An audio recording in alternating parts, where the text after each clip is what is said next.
My girlfriend told me I was holding her back and that real men support their women. So I stopped using my contacts for her career.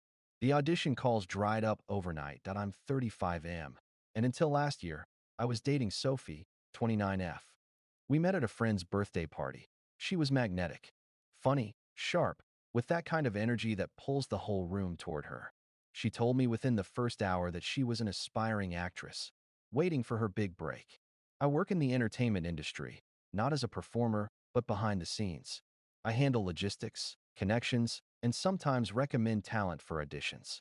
I'm not a power broker, but I know people, and if I put in a good word, it gets noticed. When Sophie found out what I did, her eyes lit up. At first, I thought she was just excited to share interests. But looking back, that was the first red flag. The way she leaned in closer, the way the questions started flowing. Not about me, but about who do you know, and how does someone get in. The first year was good, though. We clicked. I introduced her to my family. She came to game nights with my friends, and we even talked about moving in together. She was passionate about her craft, and I admired that.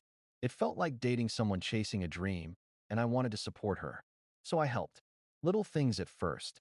Introducing her to a casting agent I knew, mentioning her name in a meeting when they were looking for fresh faces, forwarding her resume.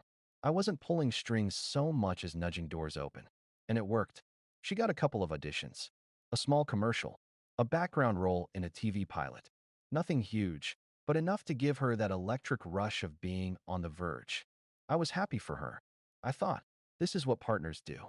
But somewhere along the way, gratitude turned into expectation. I remember one night, we were having wine at my place. She'd just come back from a callback and was frustrated. If you really cared about me, she said, swirling her glass, you'd be pushing harder. Real men support their women. You have the connections. Why aren't you using them for me? I froze. The wording was sharp, rehearsed almost. Real men. It wasn't about partnership anymore. It was a test, an accusation. I told her gently that I had to be careful, that burning favors too fast or pushing names too aggressively can backfire, that she needed to build her own reputation. She didn't like that.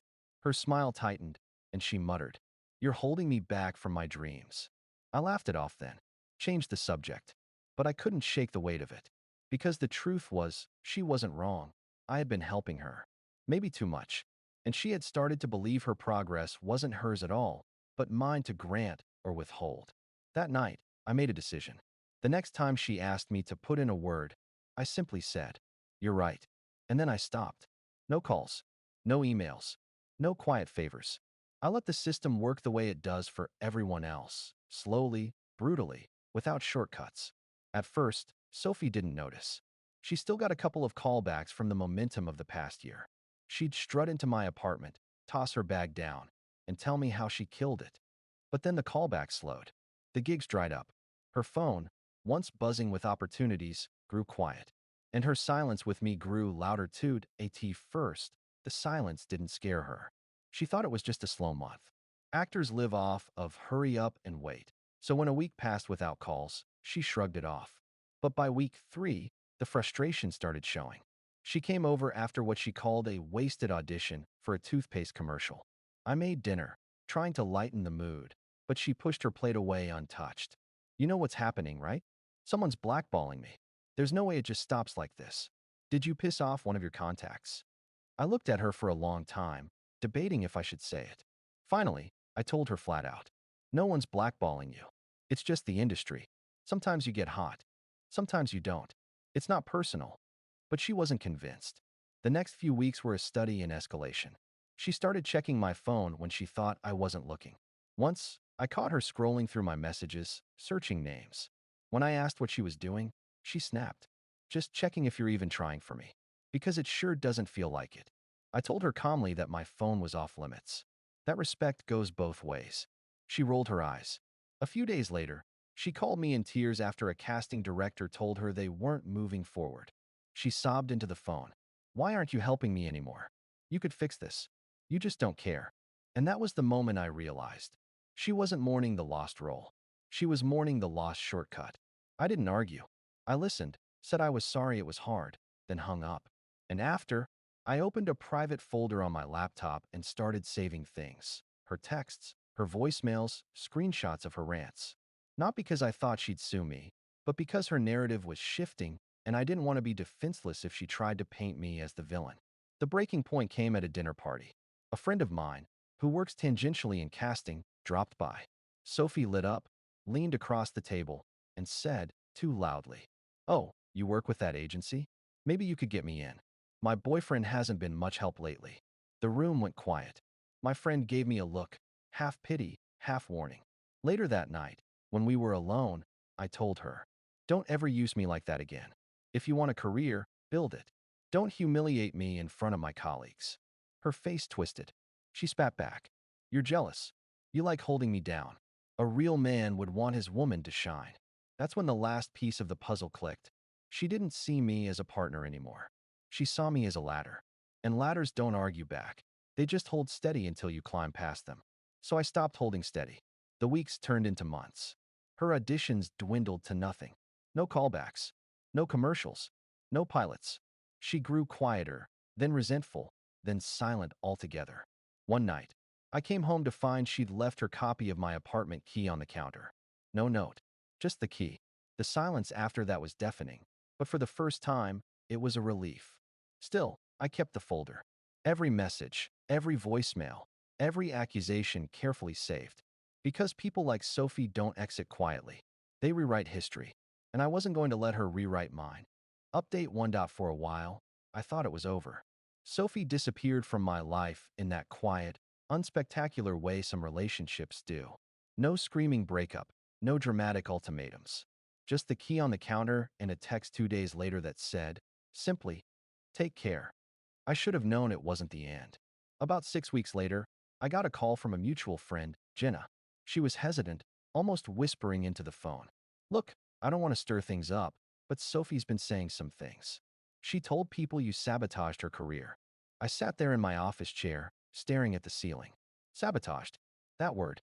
Heavy, loaded, and exactly the kind of accusation that sticks in an industry built on whispers. Jenna continued. "She said you promised her gigs and then deliberately pulled strings to shut her out. That you used your connections to punish her for being ambitious. It was surreal. I hadn't lifted a finger in either direction. I just stopped helping.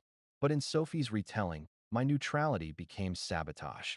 I thanked Jenna for the heads up, then did what I'd already trained myself to do. I wrote it down. Date, time, what was said. Documentation. A week later, I noticed Sophie had gone loud on Instagram. Long captions under moody selfies about toxic men who are threatened by strong women. Hints about an ex who wanted her small. Comments from her friends like, "You deserve better, queen," and "Men are trash." No names. No direct tags. But everyone in our shared circle could connect the dots. Then came the emails. The first one arrived on a Sunday morning. The subject line, "Closure." Inside, she wrote that she wanted to give me one last chance to do the right thing. She claimed I owed her professional restitution for the lost momentum in her career. She framed it as if my refusal to keep making calls was some kind of breach of an unspoken contract. I didn't reply. The second email came 3 days later. Angrier. She used phrases she'd clearly Googled. Good faith reliance, career detriment, damages. She said if I didn't meet with her to discuss compensation, she might have to pursue other channels. That's when I called my lawyer. I forwarded him everything. His response was calm, almost bored. "She has no case. But she could cause trouble if she tries to smear you. Keep saving everything. Don't respond. If she escalates, we'll handle it." So I built my folder into an archive. Every voicemail, every text, every screenshot of her public posts. A digital timeline that showed exactly what had happened. I'd helped, then stopped. That was all. The hardest part wasn't the accusations. It was the way people around me started to shift. Invitations slowed. Mutuals who once invited me to parties suddenly forgot. I overheard someone at a bar mutter, "Isn't he the guy who tanked Sophie's career?" I wanted to stand up, to shout that it wasn't true, that I'd just stopped being her manager in disguise. But I bit my tongue. I knew the worst thing I could do was add fuel. Clara, the woman I'd started seeing a few months after Sophie left, noticed the tension. One night, she asked point blank, "Do you regret ever helping her? Like, if you could go back, would you have just kept your world separate?" I thought about it long and hard. Then I said, "No. because helping showed me who she really was. If I hadn't, I might still be wondering. The irony, of course, was that Sophie wasn't booking anything anymore. Her name stopped appearing on casting sheets. Whatever momentum she once had fizzled, but she refused to look inward. It was easier to tell herself I'd stolen it than to face the truth. The final straw came when she showed up outside my office building. I was leaving after a long day when I saw her leaning against the wall, phone in hand. She looked thinner, eyes sharp, smile too wide. "We need to talk," she said. I shook my head. "There's nothing to talk about, Sophie." She stepped closer. "You think you're untouchable, but I can ruin you. One call, one post, and everyone will believe me." I didn't flinch. I just pulled out my phone, held it up, and said, "Say it again, so I can save the recording." Her face dropped. For the first time, she looked rattled. Then she turned and walked away without another word. I sent the clip to my lawyer that night. He drafted a formal cease and desist letter, citing harassment and defamation. It was sent by certified mail the next morning. Since then, silence. But here's the thing. Silence doesn't feel like peace. It feels like the pause between storms. I know Sophie's out there, telling her version. I know some people believe it. And I've accepted that in some circles, I'll always be the guy who sabotaged his ex. It's not fair. It's not true. But it's the cost of walking away from someone who wanted to use me as a ladder. And strangely enough, I don't regret it. Final update that it's been over a year since Sophie left that key on my counter, and about 9 months since she tried her last stunt outside my office. I'd like to say things are quiet now, but the truth is, quiet doesn't mean healed. Quiet just means the drama has gone underground. At first, the cease and desist worked. Her social media posts dried up. No more cryptic captions, no more digs about toxic exes. She went radio silent, which should have been a relief. But the strange thing about silence is how it changes the way people look at you. In the absence of noise, rumors calcify. Some people still believe her story. A colleague pulled me aside after a meeting once and said, almost sympathetically, "Man, I heard what happened with Sophie. Tough break. I don't know if I could have walked away from a woman's dreams like that." I wanted to laugh. Walk away? As if I was obligated to prop her career up indefinitely, like a stagehand holding the spotlight while she pretended the glow was her own. But I didn't argue. I just smiled thinly and said, "You heard her version, not mine." That's become my refrain. I don't try to fight the narrative anymore. People believe what they want to believe. And if they're quick to think the worst of me, maybe they were never my people to begin with. Still, it hasn't been easy. There were nights when I lay awake, replaying every conversation, every favor I pulled for her, wondering if maybe I had crossed some invisible line, if helping at all made me complicit in her dependency. Clara, my girlfriend now, has been the anchor through it all. She's steady, pragmatic. She tells me often, "Sophie wasn't your responsibility. She chose entitlement over gratitude. That's on her, not you." But there's a scar. I catch myself hesitating whenever Clara mentions something about her own career, a networking event, a possible connection, an audition for a project. My first instinct is to help, but then a voice in my head whispers, "Careful. Don't become a ladder again." That's the long-term damage Sophie left behind. Not the rumors, not the social fallout, but the way she twisted the act of supporting someone into something exploitative. Now, generosity feels dangerous. Ironically, my own career has grown since all this. Freed from the constant obligation to shepherd Sophie's ambitions, I've had time to double down on my own projects. I've taken on bigger clients, landed contracts that would have been impossible if I'd been busy smoothing her path. The people who matter, the ones with real influence, know the truth. They've seen me work, they've seen the results. But every now and then, her name surfaces. Someone mentions seeing her at a bar, talking about the ex who ruined her trajectory. Another person swears she auditioned for a small indie role and stormed out when she didn't get it. And each time, I feel that old knot in my stomach. Not fear, but anticipation. Like waiting for a match to hit dry kindling. The last time I saw her, purely by chance, was at a mutual acquaintance's gallery opening. She was standing by the drinks table, glass of wine in hand, laughing too loudly. The second she saw me, the laughter stopped. Her face went pale, then hardened. For a moment, I thought she might approach, that she'd make a scene. But she didn't. She just turned her back and started whispering to the person next to her. Within minutes, 3 pairs of eyes flicked toward me, then away again. And that was it. That was the whole encounter. It struck me later. She didn't need to confront me anymore. She'd already won in her own way. She didn't need to prove I was guilty.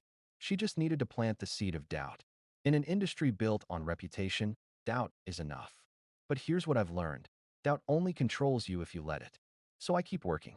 I keep showing up, delivering results, earning trust the slow way. Sophie's shortcuts may have dried up, but my steady climb hasn't. And every time I sign a new contract, every time I shake hands with someone who values me for my skills, not my contacts, I feel a little more distance between me and the chaos she left behind. Do I regret ever helping her? Sometimes. Not because I lost anything tangible, but because I let someone convince me that love equals sacrifice without limit, that a partner's ambition should automatically become your burden. But then I look at Clara, at the balance we've built, where support goes both ways, where ambition isn't parasitic but parallel, and I realize Sophie did teach me something, after all. She taught me what love isn't. And maybe that's worth the scars.